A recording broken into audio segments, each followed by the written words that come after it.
Vestiaire du Barça divisé sur le cas Gundogan. Les joueurs du Barça célèbrent un but. La dissension entre Ike Gundogan et Ronald Araujo, marquée par les critiques de l'Allemand sur le carton rouge de l'Uruguayen contre le PSG mardi soir, a mis en exergue différents clans au sein du vestiaire catalan. Le quotidien barcelonais Sport a éclairci les différents groupes que composent les joueurs du Barça. Comme dans chaque club, les âges et les langues pratiquées sont les principaux facteurs de regroupement. Pour cela, Gavi, Pedri, Sergi Roberto, Ferran, Marcos Alonso, Íñigo Martínez sont souvent ensemble. Les jeunes du club aussi aiment se réunir. Cubarsí, Héctor Ford, Marc Guiu, Fermin, Lamine Yamal, Astralaga, Casado ont en commun leurs années à la Masia. Ceux au club depuis de nombreuses années comme Ter Stegen, Sergi Roberto et Frenkie de Jong entretiennent de bonnes relations. Comme Lewandowski, Gundogan et Christensen, plus expérimentés et arrivés lors des 2 dernières saisons, qui communiquent en anglais. Vitor Roque et Rafinha, tous 2 brésiliens, constituent un groupe avec Ronald Araujo, lui aussi lusophone. Barça, Joan Laporta veut toujours convaincre Xavi de rester. Xavi et Joan Laporta lors de la présentation du coach espagnol. Xavi répète régulièrement son envie de quitter le Barça à l'issue de la saison. Le coach catalan, qui a perdu son premier match depuis janvier contre le PSG mardi soir, a encore une année de contrat.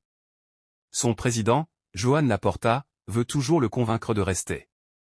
L'élimination en un quart de finale de Ligue des Champions n'a pas changé les choses. Joan Laporta pense que sa principale option pour le banc de la saison prochaine est l'entraîneur actuel selon Marca.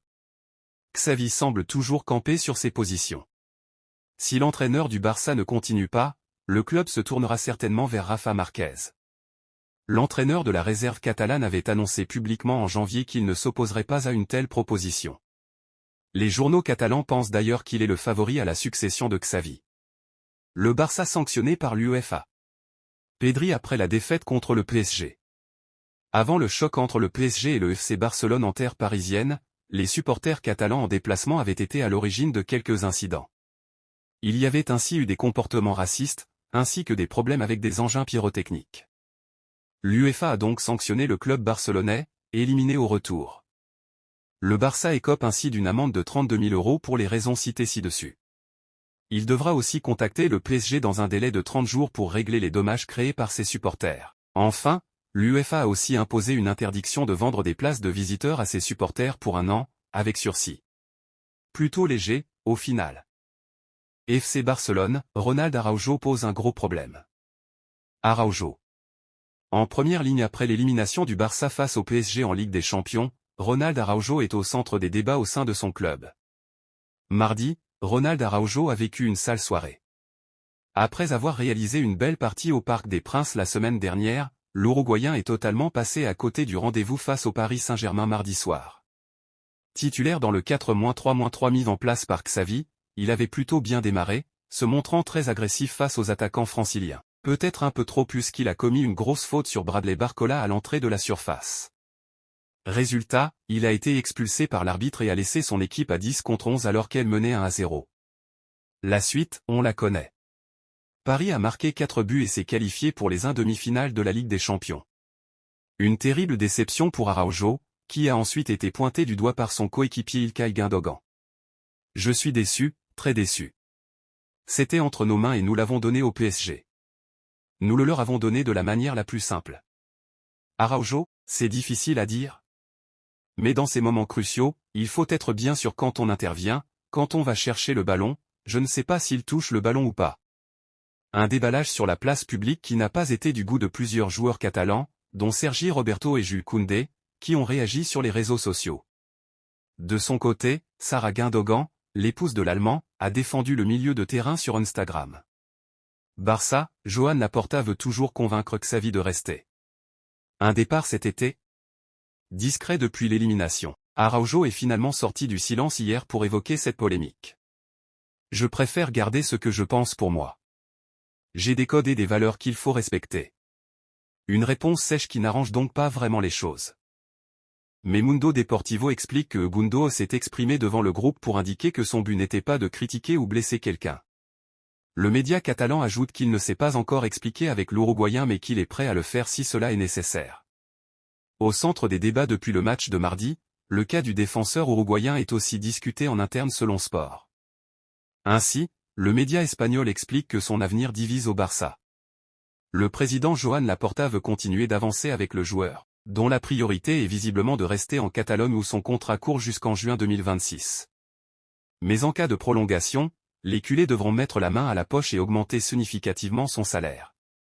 Tout le monde n'est pas d'accord justement chez les Blaugrana.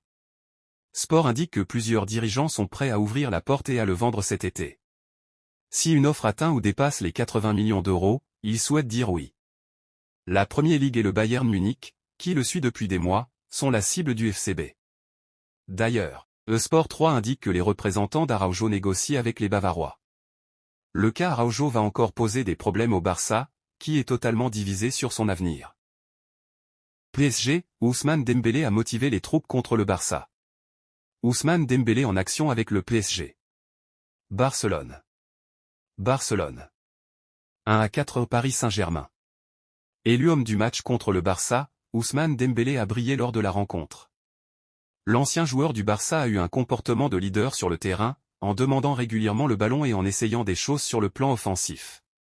Fort de sa qualité technique et d'une confiance retrouvée devant la cage, il a été à l'origine du but de l'égalisation qui a permis à son équipe de se relancer dans la partie. Il est aussi à l'origine du pénalty qui a donné le troisième but de la rencontre. Outre sa prestation sur le terrain, c'est son comportement au sein du vestiaire qui a réjoui le staff parisien. D'après le Parisien, lors des jours qui ont précédé le match retour, Ousmane Dembélé n'a cessé de communiquer son optimisme à ses coéquipiers. Le numéro 10 de Paris est sorti grandi de cette double confrontation contre son ancien club. Le Real Madrid prépare le Clásico sans Carvajal. Les Madrilènes étaient de retour à l'entraînement ce vendredi après avoir arraché leur qualification pour les demi de LDC face à City.